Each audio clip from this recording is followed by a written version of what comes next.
there are some people who call themselves Port Harcourt boys. I don't see so many people who are more Port Harcourt than I am. That you are. Yes, because every major landmark in Port Harcourt after the war, I saw them. I now had to leave Port Harcourt, St. Andrews Primary School to Port Harcourt Primary School. So from Port Harcourt Primary School, had an interesting time there.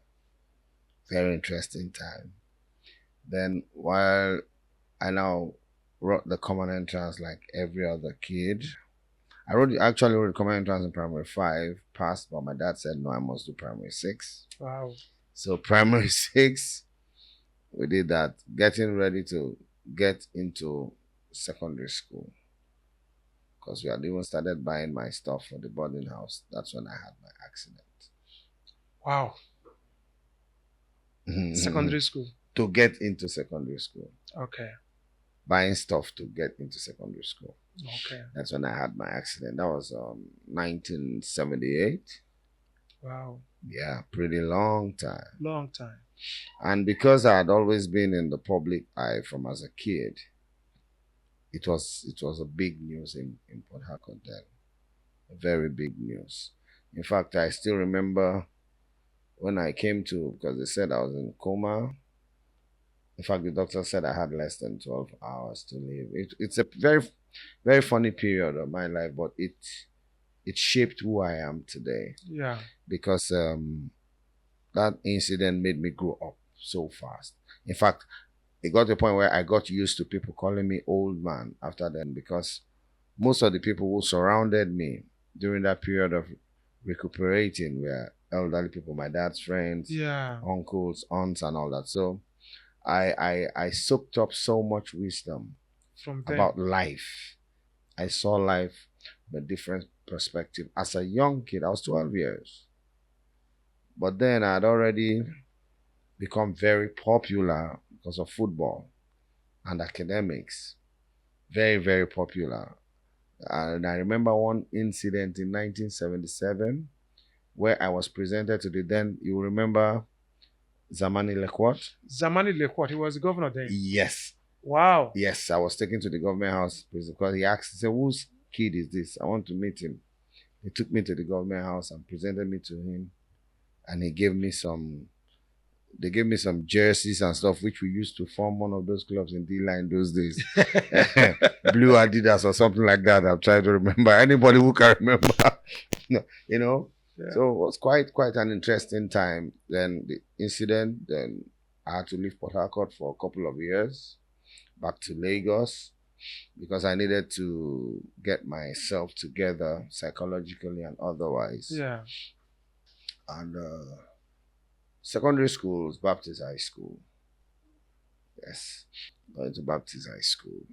Had awesome time there also. And that was, in fact, the music, because I know at some point you're going to ask me, where did the music come in? The music actually started happening those 2 years where I was recuperating. That was where I started writing music. Songs. And those were basically rap songs. That's where I started. So if you speak to some people who knew me in Baptist High School and other secondary schools, because I used to represent Baptist High School in a literary and debating contest. The people were calling me, or those who were calling me KPS. There were those who were calling me Curtis Blow because he was the top rapper then. Yes, that time. And Yeah. all that. Yeah, so rap was my first listening to music. I used to, because I was very good with poems and rhymes. I just kept, so by the time I got into secondary school, I developed it to a particular level. In fact, every step of my progression in life, I had fun. Secondary school was wonderful. Then after secondary school, left for Kaduna. In fact, I've lived in almost every part of Nigeria, so you can call me a true Nigerian. Yes. Yes. Left for Kaduna, lived in Kaduna. Then, because, okay, you are my friends, I'm going to say a lot of things I have not said. I am privileged. You are privileged, yeah. Everybody knew I was brilliant, so to speak. Academically, I was good. Yeah. But I had an incident happen in Baptist High School where I had a fight with one teacher. It You was, did. I'm telling you, and it was a shock because I was one of the. If nobody expected me, I never even raised my voice at anybody. To now see that I actually had a fight with a teacher, one Indian man, and it was a big deal because everybody came out. We got to the principal, and that was from that point I knew I'm someone who will, I won't look for your trouble, but I always stand for what is right. Yeah. In fact, a lot of the fights I had growing up till today are not usually my fights. Just to fight for justice. Yeah, I hate intimidation. I can't stand it. So most of the fights I got involved in were other people's fights that I took up. Like, why will you want to? Because XYZ, yeah? Yeah. So that's what happened. And when the matter was addressed, the principal realized I didn't do anything wrong outside trying to get physical with the man because he slapped me. It was the first and only time in my life somebody had slapped me. Wow. I used to hear slap, slap. I never knew what it was.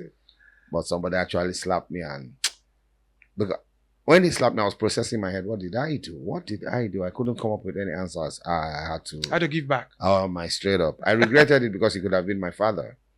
Okay. But at that point, yeah. Provocation. Yes. So I later apologized to him. I did. Because I wasn't raised to disrespect my seniors. But I just felt I didn't do anything wrong. So why would you slap me? And he was asked eventually. He said, yeah, I didn't do anything wrong. But he was overcome with anger from what somebody else is. So I paid the price for somebody else's misdemeanor. Anyway, from secondary school. So because of that, it affected. That's why when we are raising our kids, we need to be very careful. Mathematics was my favorite subject. He was a maths teacher. He was a maths teacher? Yes. Now Wahala. I started avoiding class. Wahala. Do you understand? I can imagine. As he's coming into the class, I'm walking moving out. So when you see kids behave certain way, if somebody had told me I was going to do that, but I did that and I felt I was so brilliant. Why I came, I got a pass in maths. My dad was disappointed. Yeah, because I was winning prizes in mathematics. You know? So, and I also got a pass in physics, and those were my strong subjects. So, I was too sure I was going to clear all my papers. So, I actually told my dad, because my best friend has always been my father. Really? Yeah. Yes, I am. In fact, today I'm his only friend in the world. Wow. Yes. So it's nice. It's nice. I'm his only friend. So I had to tell him to go check my results because I was too confident. But he checked and came back and said, Pali, you know, God, that's what it's called. It's a Pali. You know, try maths and physics. How come? So because I didn't do that, I didn't bother to register again. I just got very upset, withdrew into my shell. And luckily, we had to leave Port Harcourt for Kaduna. Okay. Because that really affected me. So when we got to Kaduna, the music bug was very strong then.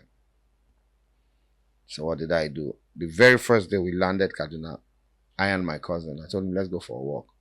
Went to look for a nightclub. I told them I can play music. Very first day we landed Kaduna. So that's how I spent 3-4 years in Kaduna. Then my dad said, stop working. The moment you start making money, you will not want to go back to school. So I had to come back to Port Harcourt. You were working? Like yes, you were getting paid? Paid, yes. For music? Yes. Wow. Yeah. Even when I was in secondary school, university, I was getting... In secondary school, the first time my name was announced on radio, I told almost every household on Bono Street, tune in. They're going to call my name. They're going to call your name. And I was paid, how much? Was it 5 naira or 12 naira or something like that? I don't know. That was big money. Did I even get it? I was supposed to be paid. Okay, you were supposed to be paid. The guys... So what happened to the money? They never gave up. We didn't even have transport to leave Choba and come back to town. You know, so I got into Uniport, and that's when the music bug became very serious. Very serious. So basically, the rest I'm sure you know. After Uniport, music, I worked for a while in Lagos, came back to Port Harcourt, and it's been music since then. And music has been all it is. It's been wonderful. It's been wonderful. Going around the world, going around I'm places. telling you, it's been wonderful. Singing out. Right.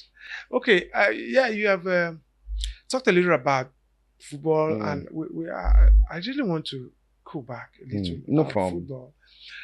Having come from, a football-rich family, like I said earlier, what was your motivation trying out football? Okay, I think it was just natural. Because my dad's passion for football, I'm yet to see. Maybe I'm sounding a little bit biased, but I'm yet to see people that have the kind of passion my father has for football. I experienced that. Yes, and not just the practical side of it, the technical side of it, the academic side of it. You know, at the later stages of his career, they started calling him Prof. Yeah. My dad loves books, so he has one of the best libraries, I can proudly say, in this town. I know a lot of people who went through university using my dad's books on different courses of study. You know, because that was his passion, books and football. So football came natural, and some of his skills, he was a very skillful man. He would try them out on me. Like he'll say, come. And he'll, and I will go and try it out on my mates. Because that was what people say, I know this boy, they dribble too much. You know, so when I watch people, like if I watch a game, a football match, I can anticipate 2, 3, 4 moves. Okay. I can, and if those moves are done, you I know what. Yes. So sometimes when I watch some games, the game today has become too scientific. It's taking a little bit of that individual thing that used to attract people to the stadium. Why do people love Messi? Because he will do something out of the ordinary. Why do people love Cristiano Ronaldo? But now it just passed tactics. Tactics has taken over. But I'm one of those people who still advocate for individual skill. That's what attracts people. That's what makes it interesting. Yeah. You just spoke what you just said what Eden Hazard said. Yeah. He said that football is all about tactics. No, it's man. Boring. Man, it's he boring. Said he wouldn't make a good coach because he will tell the defender, move. Number 3, move. Yeah. And say that will make that will make him a bad coach, but that is what gives him fun. So because I had the privilege of having somebody who was a top-notch coach as my dad, I was learning at home and also on the field. So I was way above a lot of my mates. Like my good friend Achinike, Honorable Achinike, one of the was reminding one. Former mayor. Yes. Mayor. He was reminding me one situation that happened in primary school where I was juggling what do you call it now? Orange. Okay. I was juggling it, and before you know what's happening, the whole school formed a circle around me. Wow. Yeah. Okay. Now telling you about your dad and the passion he had when he was a Sharks coach. He used to come to EFA. Let me tell you what EFA is. Elele Football Association competitions. He was coming there to scout out for players. He traveled on his own all over River State on his own. He was scouting for players for Not Sharks. funded by the River State government, on his own. Wow. In fact, Alobi, I will tell you, my dad's cars growing up, footballers rode in those cars than we did. My dad was so taken in by football, I cannot remember. There's only one situation I remember my dad taking the whole family out. Ever. And that was when we first came to Port Harcourt. He took us, you know where he took us to? Empress Cinema to go and watch. Okay, Empress, Jose. And you will not believe it. You know what the movie we went to watch? Yeah. Movie about Pele. Yeah. So from the beginning, he has told you people where he wants you to go. You know, so footballers, my dad will change. Then coins were still being used. My dad will change money, go to secondary schools all over the state on his own. If he sees a talented boy in maybe Okuka Grammar School, he will work for the boy to come to either Baptist, Comprehensive, Enitona, or Stella Maris. So he's where people can see Can him. see them. That was what he was doing with so many. And you know that didn't even start here in Port Harcourt. It started in Lagos. Wow. Yes. Because when Really he was a grassroots while coach. he loves working with the youths. When he had a knee injury and couldn't continue playing actively, even while playing, he started forming a club. He formed 2 clubs in Ajegunle, Young Stars and Top Stars. And a lot of those boys he trained in Ajegunle ended up playing for Nigeria. A lot of them became top coaches in Nigeria. Wow. Yes. When each time we see him, there's a particular sport he used to. It wasn't a stadium, it was just a football. But he will just. It was a sport he will just stand. That's and all of it. us will say, "Look at Yes. Charles coach is there. Charles coach is there." And look, he I'm- was a see, celebrity, and he there- was just there. There are situations and where picking you will be players. with my dad in the car. He sees small boys playing football somewhere. He'll park the Stop. car. Yes. Then he'll stop the game and say, "No, you come here. You come here. This is what you should have done." That guy was obsessed with football. Yes, I true am obsession. telling you. True obsession. If you check his books, he's drawing diagrams, movements, runs, and all that. Every book of Does he his still is do there. that at old age now that he has retired? Now he just reads once in a while. Now he's not so. I try to make him as happy as I can, but since he can't, because he uses a walker now, Okay. he's a little upset with the fact that he's not as active as he used to be. It's a natural thing. It's a change. It's the dynamics of life. But that his passion got to me. Like you know my passion for music. Yeah. But when I tell people my passion for football is more than my passion for music, they say, "How can?" Because we know how crazy you are about music. But I'll tell you for free, my passion for football is I can't explain it. That means you actually envisaged or looked up to a career in football. Growing up, yeah, I said it was either academics or football. Okay. So who were your contemporaries then, footballers? And where are they today? Let me see. I actually played with people who were older than me. A lot of the people I played with were older than me. That was before the Fididis and Okochas. That was way before all those people.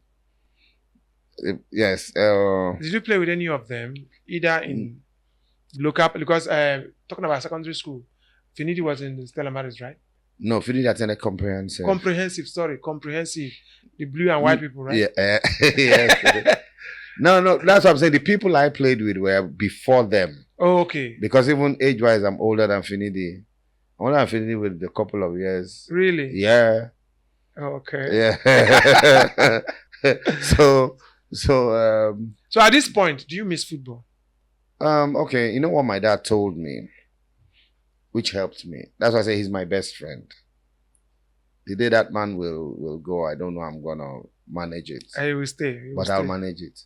He will stay. Yes. He's my best friend. I've learned he to a large extent his pattern how I've tried to live my life.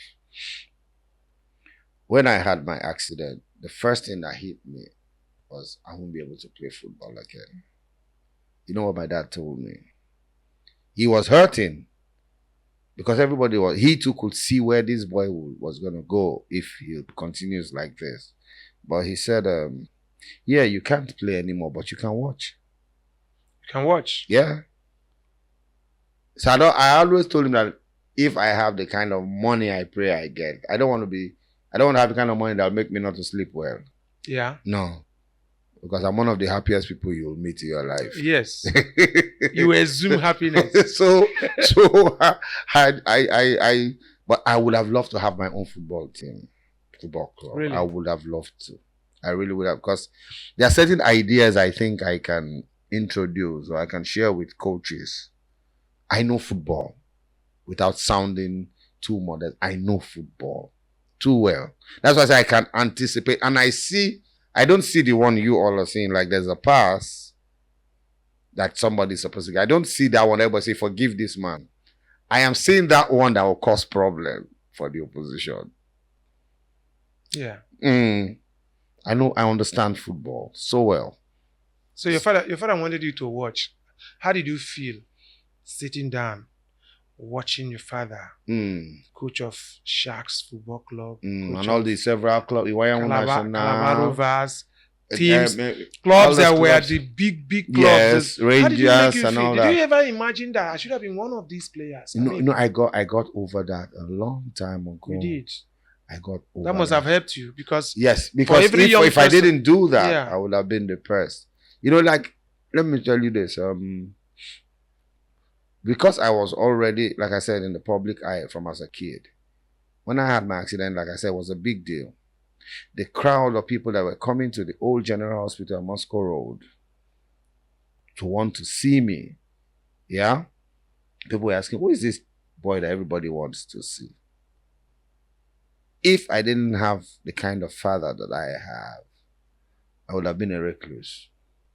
A recluse. Yes. Yeah. Being on your own. Like, because you're like, okay, I was this way and look at what has happened to me now. Yeah. I can't come out and play football again. You know, I would have withdrawn. But my dad told me, you can still do whatever you want to do. You can be whatever you want to be. Just believe in yourself. That's when he said, yes, you can't play football, but you can watch. So I had to recalibrate my your emotions. yes, and all that. So I now said, okay, first things first, give thanks that you're alive. Doctor said you had less than 12 hours. That was 1978. They said I had less than 12 hours. This is wow. 2025. How many years after I'm here doing this interview? So I should be grateful. Yes. Should be very grateful. Exactly. And I've done, the only thing I've done basically all I had set out for myself to do. The only thing I've not done yet is own a football club. But I've done every other Looks like you're going to be another Roman Abramovich. That's the only one I've not done yet. I have done basically what I had set for myself to do. I'm happy, I'm good. Okay, I have this passion for your father, whom I saw from. I remember being in the stadium once when he was a national team coach. Yes. And Sharks was playing Shooting Stars. You had Barua. Abiodun. Barua. Fine. Barua was, yes. Barua was in the match. Ni Elebede was in Sharks. And you had, who is this defender? He's late now. They were all there. So I saw something. I saw him during halftime as a national team coach. He called Ajibade. Ajibade was the captain of Shooting Stars. Called Ajibade. He called Barowa. He called about two guys who were from Sharks. National team players. He called about 5 of them aside. He was talking with them from where I stood. I saw him talking with these 5 people. After a while, just a brief pep talk. He shook their hands, went to Sharks bench where they are, and just, just a few. I don't know, sir. I don't know. I hope I am not saying what I'm not supposed to say, but I noticed that after you just greeted the Sharks, the Shooting Stars team, and then you went back to Sharks and spent more than 10 minutes talking. And I say, wow, this guy is a Rivers man. This guy is a South. This guy loves Sharks. He just left Sharks to national team. And then he came back. He was in Port Harcourt that day as a national team coach. But you could see the bias, so to say, how he was. After he had talked to the national team players, he went to Sharks bench and spent close to 10 minutes talking with them. Wow, it was like, I don't know what to say. So I have seen him from far. From seeing him in my community to come and scout for local players. He did that every community. I had always looked at him. And most of those trips I went with him. Every community. Yeah, one of those days I came to your house and I saw him. And I was just looking. So I've seen this guy on a close Though I didn't say anything, I just greeted, but you don't know how I felt. growing up, there was no phone, there was no internet, but we knew these names. We knew Yes. these. Yeah. So seeing those names, I was on a podcast the other day with Mr. Robinson, and he was saying that what he missed earlier was taking pictures of celebrities. Yeah. If Yeah. I knew, I would have begged for a Yeah. picture. And I would have said, "This was the national And team." that's coach. also one of my failings. I'm not a picture person. Okay. I have met so many people in the world that I would have had pictorial evidence that yes, I was with this person, but I'm not a picture person. Most of the pictures I have, people take and send to me. I remember one we took during. Was this? Oh, we have a picture together. Yes.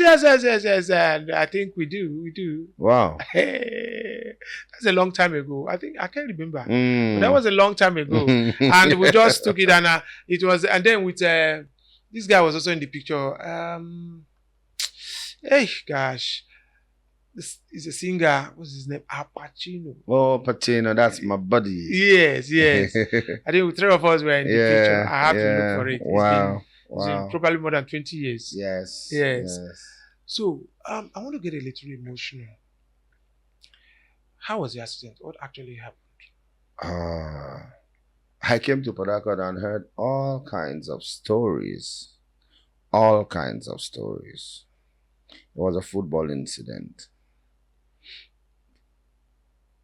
Yeah, it was a football incident. I heard different versions. I still hear different versions up till today. But like I said... Are you hearing or are you telling? No, I'm not. Well, I don't discuss it with anybody. No, I'm saying... But I hear versions of what happened. Okay, you didn't know about it. You didn't, okay. No, what I'm trying to make you understand is there was an incident. I left Port Harcourt for like 2-3 years. Okay. I came back and I keep hearing different versions of what actually happened to me. And everybody professing to be there the day it happened. Let me shock you. Sorry to say a lot of guys was lies. Now, let me tell you this. Yes. I had a friend. He's from Bayelsa State. And we were talking. In those days, it's long. We're talking and then we go to talk about you. And then he said, hey, that guy, that Rivers State government wasted, I'm sorry, but this is a long time. It's just to tell you. He said, if they had taken him home, they could have been able to, heal him. We break bones, pieces, and join them back. And they went and amputated the leg that could have... That's another story. Too many. I heard the ones that said that my dad, that I had an accident and hid it from my parents. In fact, that one it's even more that my parents didn't know about it. My dad was there when it happened there. Wow, he was there? Yeah. But the story was that he didn't know I was hiding it. You were hiding? Come on. With the way we were in my family, it wouldn't have been possible. Who takes me to school? My dad. Who do I spend more time with than any other person in the world? My dad. So how would I have been able to hide it from him? But it's a phase that has passed. Like till today, people still give me versions and say like there's one guy they had this old Port Harcourt Township event, February of this year. 15th of February at the Civic Center. And I went to pick up an award on behalf of my dad. And one guy was there, he was there. And the story he was giving was just balderdash. And he was speaking, like talking and I was there. No, he was telling somebody, we were all seated and I was laughing. I said, how many people do you explain to? So let them tell their own stories. Yeah? Okay. It's happened. We've moved beyond that. All right. Yes. Okay, let's try and move beyond it. And then let's move into music. I know you started very early. Yes. First of all, who was your inspiration? What was your inspiration into music? Like I said, when I had my accident, because it was quite traumatic, they had to get me out of Port Harcourt for like 2 years plus. I was in Lagos, almost 3 years. I was in Lagos, and I was home trying to I was and I imbibed the reading culture from that time. My dad had always had it, you know, but I now took it serious. I would read anything. Bread label, I will read anything. I'm telling you, I will read anything and everything. And that's how I stumbled on one book, poetry book, and I began to understand on my own about rhymes, metaphors, phrases, and all that. So that's where I picked up the love for rap music, and I started writing rap songs. So when I came back to Port Harcourt in secondary school, I used to break period. A lot of guys will tell you, those are Pupa, because I started answering people from secondary school, come buy us, come rap for us. I say, you buy me meat pie and coke. And I'm going to have like 2-3 pies in front of me and bottles of coke just for me to rap. Wow. Yeah. And at the time I even formed a group. There's this friend of mine who became the #1 DJ in Nigeria. Gere Fibersima, they call him Grandmaster Greg. Okay. Yes, he was married to the late Peace Ayamoshigwe. Okay. Yeah. I remember that name now. I remember. Yes, we used to share the same seat in secondary school. Okay. At the time, I was sharing the same seat with. I think he's a rare highness now. Some brave wobo. Okay. Yes, at the time I was sharing Elekaya. We used to share the same seat too. So I've always loved working with people. So I formed a group, the two of us, Double Trouble. Double Trouble. Yes. And I'll write the songs, the rap songs, but he was not catching up the lines as quick as I would want to. Gary, if you're listening, you know it's very true, right? so he got into the playing the sounds. And in fact it's quite funny. When mixing, there's a DJ who also became a top DJ in the UK. They call him Omo White. Okay. Yes, Dawaye White. He was my neighbor growing up in Bono Street. Yes. So those guys, they used to have a shop, a record shop. This is history I'm giving to you. They used to have a record shop when you want to enter Gada Street. Okay. On the express. Opposite Osse's Bank, yeah? Yes. That's this thing. Yes. There, at that junction, there used to be a record shop owned by one wonderful man. He's passed on, Kelvin. He used to be a musician back in the day. Now he had the DJ equipment, was also leasing out equipment. Kevin, wonderful man. He owned a record shop there. Then Dawaye was the DJ. There, people used to go to record songs and buy albums and all that. There's this guy who has become a top politician in Nigeria. Sometimes I watch him on different stations discussing issues. Kachi or Nubon or something. Catch. Now they're shouting to Catch. Yeah. He too at the time was a DJ there. So I was in the boarding house. But every other day at the close of school, I will leave Burkiri, Baptist High School, Morehouse, take a bus, stop at Lagos bus stop, take another bus till I get to that express. This I'm telling you happened almost every other weekday. And I'll go to that record shop and sit down. All I was doing was listening to them play music. I'll just sit down there till they close 9 o'clock. I start heading back to school. And since I didn't sign my exit card, allowed to get in through the fence. So then those days, what they used to call Accra, they say you be Kura. We used to be Kura. Yes. So, so I remember. I said I will do that every other day just to go and listen to music. I'm telling you, at a point they'll now say, okay, this boy, okay, which one do you want? I'll just buy a cassette and a record for free for me. Yeah, so that is okay, you go down and do it yourself. At least by now you should know how to. And that was where I didn't know I was building myself up for something bigger. Then the transition from disco because it got to a point where now Yeah. I started playing at parties because I had a large collection of cassettes and I was spending a lot of my school pocket money buying records. Yeah. Yes, I was in secondary school. So when they have parties, they will tell me, okay, come go play. Because I seem to know the ones that will get everybody moving. Yeah. Come go play. So that's how we dealt with that. Then the switch from rap to reggae.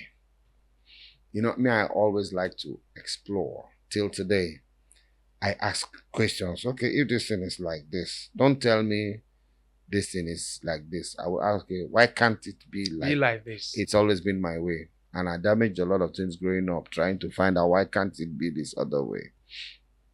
So I went to this, my friend again, Gary Fibresima. I went to their house. Then they were living at Lagos Street. And the brother played a cassette of Yellow Man's live performance in London. Yellow Man. My brother, nothing had impacted on me like that. Because I had started experimenting with pidgin rap way before it became popular in Nigeria. Yes, I'm saying this. Way before pidgin rap became popular in Nigeria, I had started experimenting with pidgin rap in secondary school. And I will call names, people who will tell you for real. Komboye was doing this. Yeah? So when I now heard, if I things worked in a particular sequence, there was this guy who I got to meet, became my friend. His mom was Jamaican. His dad was Nigerian. So whenever we go to their house, I'll hear the mom talk in a certain kind of way. It was, I'll call it pidgin English, but not our kind of pidgin. Our kind of pidgin English. It was very interesting. So I started mimicking her. One day she heard me, she said, "Oh, you want to talk like me?" I said, "Yes, ma." And I know where this is coming from. I said, yes. She said, "Okay, that we're going to have a deal. I'll teach her our own pidgin, and she'll teach me Jamaican part." She taught you so well. I learned it like, She in fact, taught you so there's this well. friend of mine called Felix Zibabo, Papa. Everybody in Port Harcourt calls him Papa. He is a living witness because we're all trying to learn it. At some point, he couldn't manage it. He was my manager when we were in secondary school. When there was no teacher, he would take me from class to class. To rap. Yeah. Papa Zibabo, big up yourself. You know? So as I was learning the Jamaican patois, that's when I now went to Gary Fibersima's house and listened to that cassette. My brother, I listened to that cassette and I was going to their house every other day just to listen to that cassette. But if I go 5 days of the week, maybe 2 days or 3 days they'll be like. But you will not believe it, Alobi. That whole show. I didn't plan for it, but I had that whole show. I could rap that whole show from when he was introduced till the last song.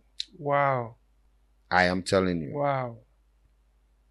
Yellow Man was a big influence to me too. Man, I was like, look, so everybody, when they saw that I was shifting, I started collecting, because all my school, like I told you, I was buying records, I was recording cassettes, and I stopped looking for rap songs anymore. I was not looking for reggae songs. Almost every home those days, we had Jimmy Cliff, we had U-Roy, we had Bob Marley albums. I never really paid attention to them. But this guy just changed the whole narrative. The whole narrative. God bless him. Yes, he tried. He was he influenced me. Oh, my. Just, I couldn't rap. I couldn't. No. But then as I started, we call it DJing or toasting. I was doing it at home, but just for my friends. Then they started telling me that Daniel Wilson, because I knew Daniel Wilson then. He was in comprehensive, but he was ahead of me in class. We used to meet at Inter-House Sports and all that. So they said Daniel Wilson is doing it. I started hearing Daniel Wilson on radio. That time I was toasting at home for just my friends. Yeah. Then they now told me that the guy that is taking Daniel Wilson to radio lives not too far from us. Who was that? Mablas Macaulay. The general. That's my man. Yes. Our man. I love him so much. I never get to I have love a him so personal much. relationship with him, but I can he hook you was up with him. he was my Fantastic man. inspiration. He was just there. Root vibes. Fantastic man. Wow. I got introduced. So there's this friend of mine. He was my junior in Baptist, John Joshua. They were living in the same building with Marvelous. So he told me about that. Marvelous is their neighbor. So one day I went to the house to look for him. I didn't see him. Somebody now told him that I had, because then Marvelous, because of his program, if he hears anybody has reggae albums, he'll come and look for you. Really? Yes. To expand his library. So that's how we became so close. And he take me to the radio station sometimes to go and toast and all yes, that. I used to hear you. He was one that introduced me to kimono, one of the best friendships I ever had in my life. That's kimono. Oh my God. Oh my God. So that's how I got into reggae. That soaked right now. It's become, I don't know, it's a virus and I'm helping to spread it, yeah? Yes. Yes. Okay. So it's actually wonderful. It's actually wonderful. I don't know. It's a virus that has caught up with everybody. I am infected too. One good thing about music, when it hits you, feel no pain. Yes. The legend said it. Yes. All right. You've heard it from the legend, the icon himself. We are caught in the bug, in the web of music, and we'll be taking a short break. When we come back, we see how we unravel ourselves from the burden of music. Thank you. Stay with us.